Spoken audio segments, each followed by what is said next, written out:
I'm Bianca Beers. I'm an artist and designer.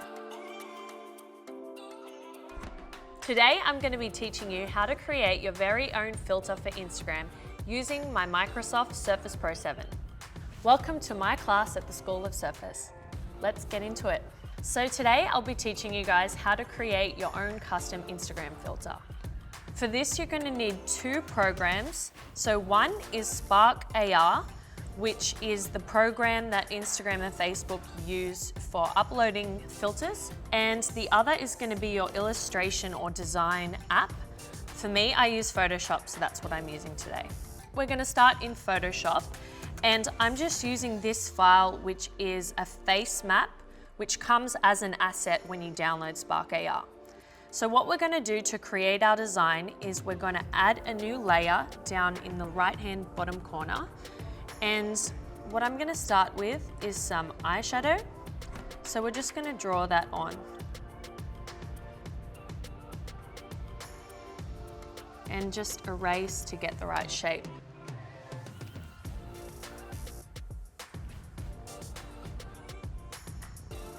So I'm liking this shape. Instead of drawing for the next eye, I'm just going to duplicate the layer. And in Edit, Free Transform, we're going to flip it horizontally and move it in front of the right eye.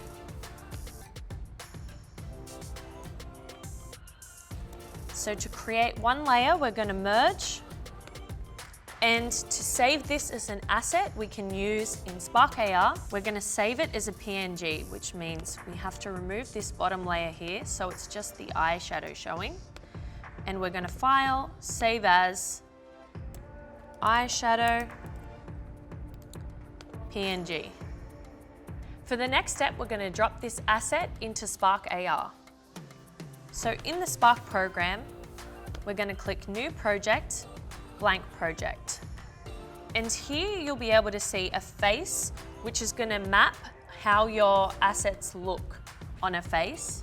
But if you prefer to see it on your own, you can click this camera symbol and use a Surface camera front.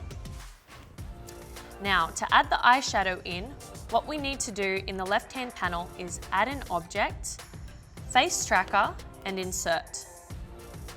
To the face tracker, we're going to right-click and add a face mesh, which is a mapping of the face to allow whatever asset we drop in to be applied to the face. Now to create our filter, we're going to click on Materials in the right-hand column, and we're going to name this to match. So because this is eyeshadow, I'm going to rename eyeshadow for the face mesh and the material that's attached to it. For anything that's going on the face, the best shader type is face paint. So we're going to apply that, and we're going to choose the eyeshadow file that we created in Photoshop. As you can see, it's now applied the eyeshadow to my face, and from here we can just tweak it a little bit. So I'm going to reduce the opacity a little and increase the background influence, which is the shading of the eyes. So the highlights and the backgrounds, which will show through and make it look a little bit more natural. I'm going to increase the brightness so it's a little more saturated, and we're good to go. Something that's really popular with filters is a bit of retouching, so smoothing the skin a little. So we're going to do that now.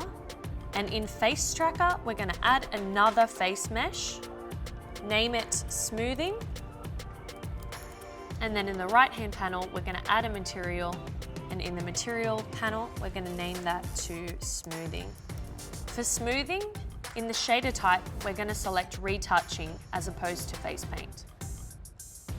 This is automatically going to show you a smooth skin version with the intensity of the smoothing available here in a slider. So usually my sweet spot is about 66, so I'm just going to set it to that. And we've got face smoothing. If we click on the face mesh up here, you'll be able to check and uncheck the visibility to see the difference. So now that I've shown you how to add assets into Spark AR, I'm going to use the same process to add a few more things like eyeliner and blush.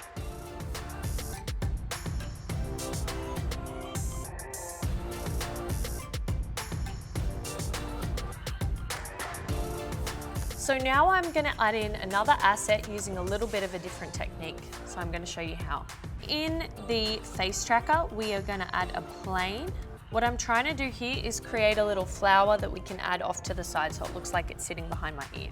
So we're going to name this flower. We're going to add a material, which we're also going to name flower. And when we choose the file, we're going to select the one that I made. I actually created this particular one from a picture off the net, just a photo of a flower, and I cropped out the background. With the pen here, I'm just going to change the location of the flower.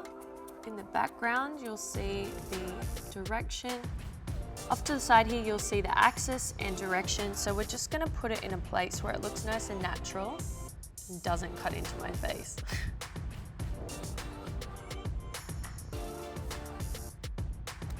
So we've just popped our asset in that we want positioned near the face, and we're just going to resize it and position it right.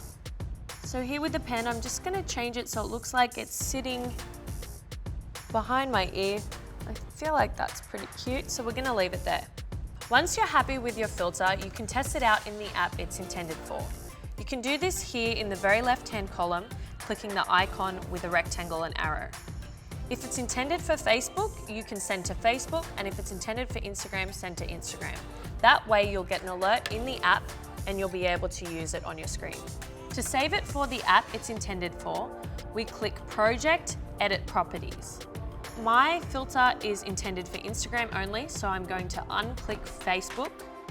And then for compression, we are going to click Maximum and Done. This will ensure that the filter works as efficiently as possible. So now we're going to save our filter. So we click File and then Upload and Export. Now that we've created and saved our filter, the final stage is to upload onto Spark AR Hub in Facebook. So to do this, you navigate to facebook.com/Spark AR Hub, or you can navigate from the Spark app itself when you're saving your file. The first step is to name your filter. Then you'll upload your file, which is in this section here.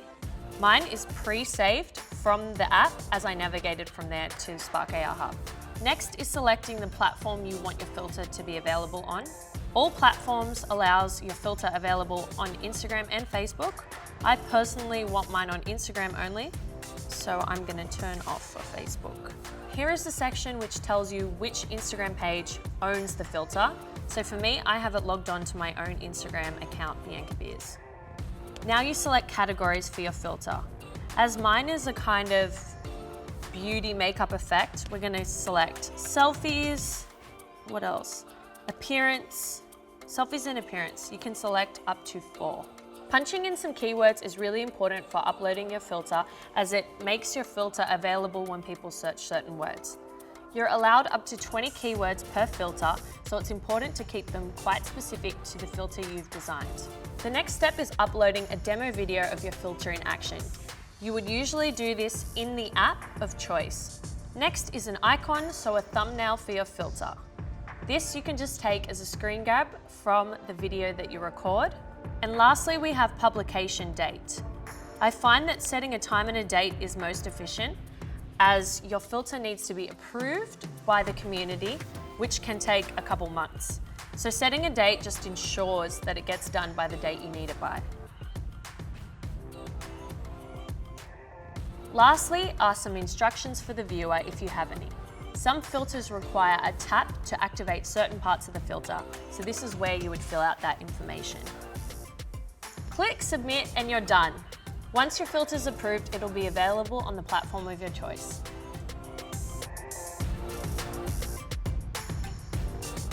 That's it from me. I hope you enjoyed my class at the School of Surface using my Microsoft Surface Pro 7.